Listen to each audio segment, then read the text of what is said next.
गुरुदेव और माँ गायत्री के चरणों में नमन करते हुए आज मैं लेकर आई हूँ गायत्री मंत्र लेखन साधना। ये साधना कल्याणकारी है, सुगम है और इसका फल 10 गुना अधिक प्राप्त होता है और इसमें गुरु की आवश्यकता भी नहीं होती है। गायत्री साधना मनुष्य मात्र के लिए सुलभ है और ये है भी अन्य सभी उपासनाओं में श्रेष्ठ और शीघ्र फलदायी। शब्द विज्ञान, स्वर शास्त्र की सूक्ष्म धाराएं गायत्री महामंत्र में जिस विज्ञान सम्मत ढंग से मिली हुई हैं, वैसा संगम अन्य किसी मंत्र में नहीं हुआ है। अन्य साधारण योगियों और तपस्वियों ने अपने प्रयोग, परीक्षणों और अनुभवों के आधार पर जो तुलनात्मक उत्कृष्टता देखी है, उसी से प्रभावित होकर उन्होंने इस महाशक्ति को सर्वोपरि स्थिति बताई है।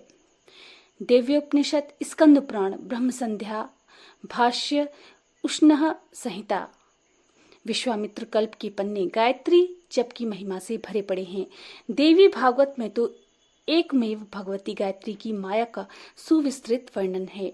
गायत्री जप से सांसारिक कष्टों से मुक्ति तो मिलती ही है। गायत्री की सिद्धियां मनुष्य को अनेक प्रकार के भौतिक और देवी संपदाओं से विभूषित कर देती है।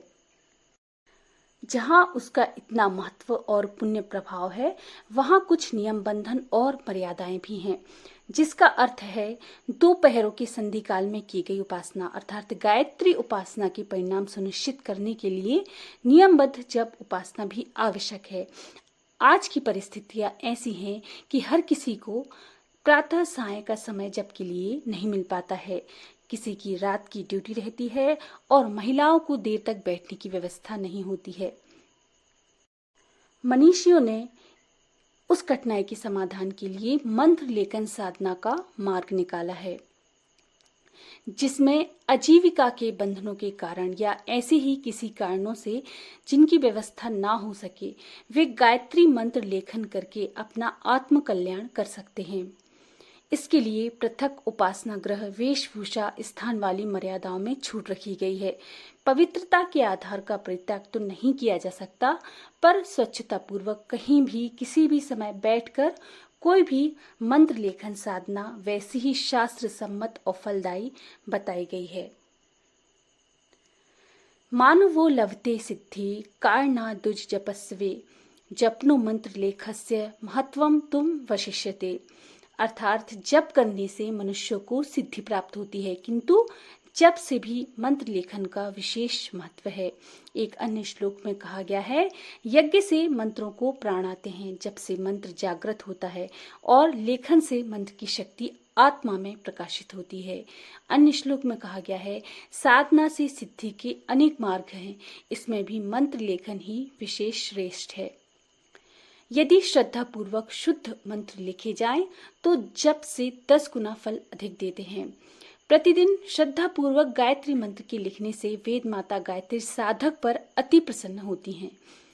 ये सभी शास्त्र वचन हैं। गायत्री मंत्र लेखन एक अत्यंत महत्वपूर्ण साधना इनमें बताई गई है। इसमें स्त्री, पुरुष, बाल, वृद्ध सभी प्रसन्नता पूर्वक भाग ले सकते हैं। इसमें कोई विशेष प्रतिबंध नहीं है। जब भी समय मिले मंत्र लेखन किया जा सकता है। जप की अपेक्षा मंत्र लेखन का पुण्य 10 गुना अधिक माना गया है। इस प्रकार 24,000 जप के अनुष्ठान की भांति ही 2400 मंत्र लेखन का एक अनुष्ठान माना जाता है। यानी यदि आपने 2400 मंत्र का लेखन कर लिया तो आपके 24,000 जप यानी लघु अनुष्ठान हो गया।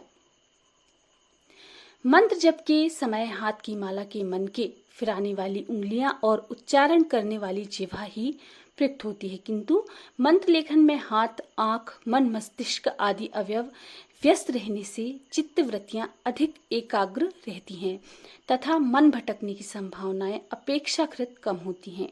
मन को वश में करके, चित्त को एकाग्र करके मंत्र लेखन किया जाए तो अनुपम लाभ मिलता है। इसी कारण मंत्र लेखन को बहुत अधिक महत्व दिया गया है। गायत्री तपोभूमि मथुरा में मंत्र लेखन के लिए 1000 मंत्र की सुंदर पुस्तिकाएं विशेष रूप से तैयार कराई जाती हैं। सस्ते मूल्य की ये पुस्तिकाएं वहां से मंगाई जा सकती हैं या बाजार से मिलने वाली कॉपियों का प्रयोग भी किया जा सकता है। गायत्री तपोभूमि से 1 या 2 पुस्तिकाएं मंगाने में डाक खर्च अधिक लगता है, अतएव ऐसे कई लोग मिलकर इकट्ठी 25-50 प्रतियां मंगा सकते हैं या आपके शहर में गायत्री शक्तिपीठ जो हो वहां से भी आप ले सकते हैं। मंत्र लिखी पुस्तिकाएं प्राण प्रतिष्ठित की हुई मूर्तियों की तरह ही होती है, जिन्हें किसी भी अपवित्र स्थान में नहीं फेंक देना चाहिए। ये न केवल श्रद्धा का अपमान है, अपितु एक प्रकार की उपेक्षा भी है। प्राण प्रतिष्ठित मूर्तियों को भी विधिवत पवित्र तीर्थ स्थलों में प्रवाहित करने का विधान है। वही सम्मान इन पुस्तिकाओं को दिया जाता है। जिनके यहाँ इन्हें स्थापित करने के उपयुक्त पवित्र स्थान न हो, ये पुस्तिकाएं उनको गायत्री तपोभूमि मथुरा भेज देनी चाहिए। वहां इन मंत्रों लेखनों का प्रतिपादन प्रतिदिन प्रातः सायं विधिवत आरती पूजन संपन्न करने की वहां पे व्यवस्था है। मंत्र लेखन साधना में जप की अपेक्षा कुछ सुविधा रहती है। इसमें षट कर्म आदि नहीं करने पड़ते हैं। किए जाएं तो विशेष लाभ होता है, किंतु किसी भी स्वच्छ स्थान पर हाथ मुंह धोकर धरती पर, तखत पर, मेज कुर्सी पर बैठकर भी मंत्र लेखन किया जा सकता है। स्थूल रूप कुछ भी बने, लेकिन पूर्ण श्रद्धा के साथ मंत्र लेखन का कार्य किया जाना चाहिए। पूजा स्थली पर आसन पर बैठकर मंत्र लेखन का जप करना सबसे अच्छा है। मंत्र लेखन की कॉपी और कलम अलग ही रखनी चाहिए। सामान्य क्रम भी लाभकारी तो होता ही है। अब है मंत्र लेखन के पूर्ण रूप से नियम क्या क्या हैं। गायत्री मंत्र लेखन करते समय गायत्री मंत्र के अर्थ का चिंतन करना चाहिए। दूसरा नियम है मंत्र लेखन में शीघ्रता नहीं करनी चाहिए। तीसरा है स्पष्ट व शुद्ध मंत्र लेखन करना चाहिए। चौथा है मंत्र लेखन पुस्तिका को स्वच्छता में रखना चाहिए, साथ ही उपयुक्त स्थान पर ही रखना चाहिए। मंत्र लेखन किसी भी समय किसी भी स्थिति में व्यस्त या अस्वस्थ व्यक्ति भी कर सकते हैं। अब जानते हैं कि गायत्री मंत्र लेखन के लाभ क्या क्या होते हैं। मंत्र लेखन में हाथ, मन, आंख एवं मस्तिष्क रम जाते हैं, जिससे चित्त एकाग्र हो जाता है और एकाग्रता बढ़ती ही चली जाती है। मंत्र लेखन में भाव चिंतन से मन की तन्मयता पैदा होती है। इससे मन की चंचलता समाप्त होकर उसे वशवर्ती बनाने में क्षमता मिलती है।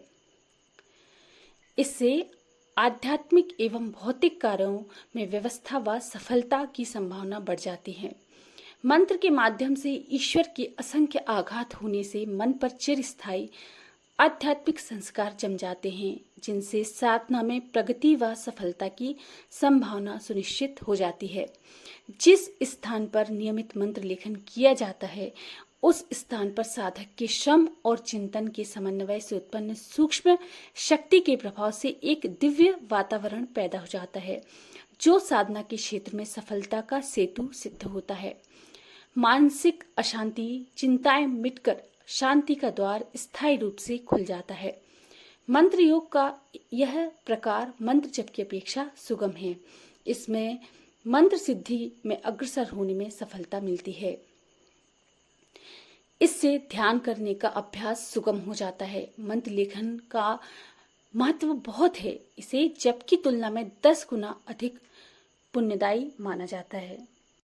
साधारण कॉपी और साधारण कलम स्याही से गायत्री मंत्र लिखने का नियम उसी प्रकार बनाया जा सकता है जैसे हम रोज साधना करने का, जप करने का नियम बनाते हैं। गायत्री मंत्र लेखन में सरलता ये है कि नियत समय पर नियत मात्रा में करने का उसमें कोई बंधन नहीं है। इसमें स्नान करने का भी कोई नियम नहीं है। यदि आप स्नान करके करें तो आपको फल अधिक प्राप्त होगा, लेकिन किसी कारणवश यदि आप स्नान नहीं कर पाए हैं तो भी आप मंत्र लेखन कर सकते हैं। इन सरलताओं के कारण कोई भी व्यक्ति अत्यंत सरलता पूर्वक इस साधना को कर सकता है। विशिष्टता का समावेश तो हर कार्य में आप कर सकते हैं। भोजन करें या दैनिक कोई भी काम करें, पर यदि उसी में उच्च स्तरीय उत्कृष्टता का समावेश कर दिया जाए तो पिपलाद, कणाद आदि की तरह उसे भी एक तप साधन बनाया जा सकता है। सात्विक आहार लेना, ब्रह्मचर्य का पालन करना,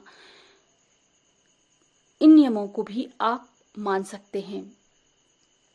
अगर कोई व्यक्ति और अच्छे तरीके से गायत्री मंत्र लेखन करना चाहता है तो अनार की लकड़ी की बनी कलम का रक्त चंदन में केसर मिलाकर बनाई गई स्याही का, भोजपत्र अथवा हाथ से बने कागज का भी उपयोग कर सकता है और गंगा जल से स्याही बना सकता है।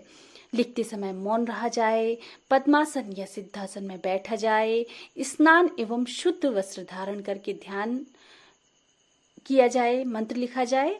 दिन में लिखना हो तो सूर्य के सम्मुख, रात्रि में लिखना हो तो गोधृत के दीपक के सामने प्रकाश में लिखा जाए। उपवास, ब्रह्मचर्य आदि तपश्चर्याओं का समावेश हो।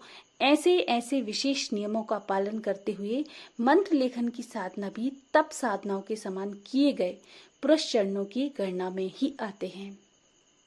लेकिन सर्वसाधारण व्यक्तियों के लिए सरल साधना के रूप में मंत्र लेखन आप बच्चों की कॉपी और कलम से आराम से कहीं पर भी बैठकर लिख सकते हैं। इसमें विशेष कोई बंधन नहीं है।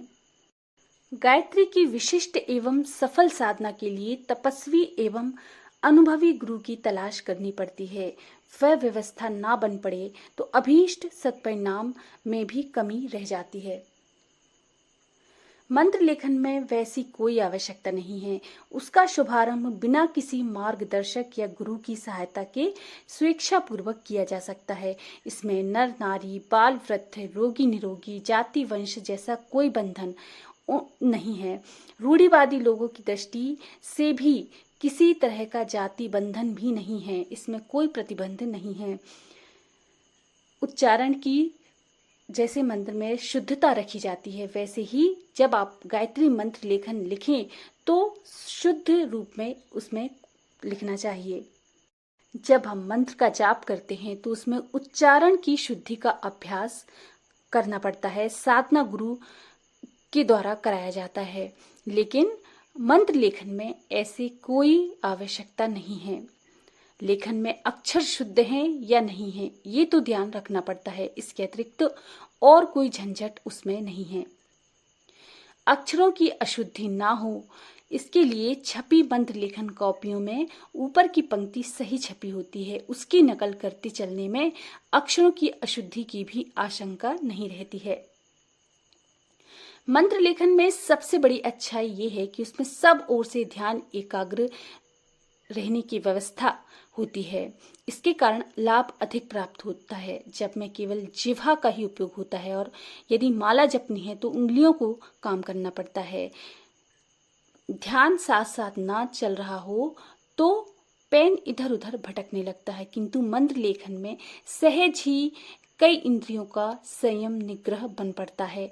हाथों से लिखना पड़ता है, आंखें लेखन पर टिकी रहती हैं, मस्तिष्क का उपयोग भी इस क्रिया में होता है। ध्यान न रहेगा तो पंक्तियां टेढ़ी मेढ़ी, अक्षर सघन विरत एवं नीचे ऊपर छोटे बड़े होने का डर रहेगा। ध्यान ना टिकेगा तो मंत्र अशुद्ध लिखा जाने लगेगा, अक्षर कुछ के कुछ बनने लगेंगे। लेखन से सहज ही ध्यान का समावेश अधिक होने लगता है। जप और ध्यान के समन्वय से ही उपासना का समुचित फल मिलने की बात कही गई है। ये प्रयोजन मंत्र लिखने में अनायास ही पूरा हो जाता है।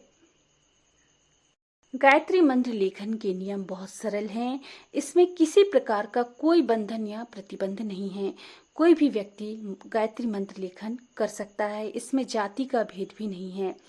स्कूल साइज की कॉपी पर स्याही से शुद्धता पूर्वक अपनी सुविधा के समय में मंत्र लिखे जा सकते हैं। कम से कम 2400 मंत्र लिखने चाहिए और इससे अधिक भी लिखे जा सकते हैं। मंत्र का लेखन का जो कार्य है वो नियमित रूप से करें और शुद्ध लिखें। शुद्ध मंत्र को लिखते हुए आप सही तरीके से गायत्री मंत्र लिखें। ऐसे ओम भूर्भुवस्वः तत्सवितुर्वरेण्यं भर्गो देवस्य धीमहि धियो यो नः प्रचोदयात्। तो अगर आपको ये जानकारी पसंद आई हो तो प्लीज़ लाइक करें, शेयर करें, सब्सक्राइब करें मेरे चैनल को। धन्यवाद।